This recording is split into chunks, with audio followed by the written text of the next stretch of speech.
தலைமை ஒருங்கிணைப்பாளர் திரு சீமான் அவர்கள் 15ஆம் தேதி நாளை தூத்துக்குடி மாவட்டம் திருச்செந்தூர் குலசேகரப்பட்டினத்தில் அவரே மரம் ஏறி கள் இறக்கி சந்தைப்படுத்துவதாக அறிவித்திருக்கின்றார். அந்த அறப்போராட்டத்தில் தமிழ்நாடு கள் இயக்கம் பங்கேற்கும்.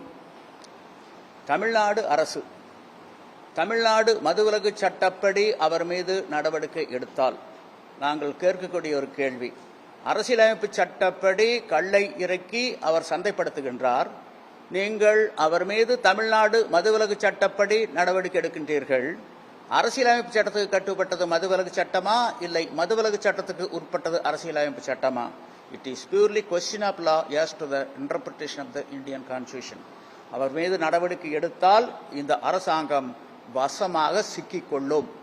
ஆக தமிழ்நாடு அரசை நாங்கள் எச்சரிக்கின்றோம். அரசியலமைப்பு சட்டத்தை நீங்கள் மதித்து நடந்து கொள்ள வேண்டும். தவறினால் விளைவுகள் விபரீதமாக இருக்கும். நீங்கள் எந்த அடிப்படையில் தமிழ்நாட்டினுடைய முதலமைச்சராக அமர்ந்திருக்கின்றீர்கள்? Under what authority you are holding such an office as a Chief Minister of Tamil Nadu? அரசியலமைப்பு சட்டப்படி சத்தியவாக்கு பிரமாணம் ரகசிய காப்பு எடுத்தான்னு வந்திருக்கீங்க. அந்த அரசியலமைப்பு சட்டத்தை மதித்து நடக்க வேண்டிய கடமை பொறுப்பு உங்களுக்கு உண்டா இல்லையா? இல்லை என்றால் உங்களை எப்படி நாங்கள் முதலமைச்சராக ஏற்றுக்கொள்வது?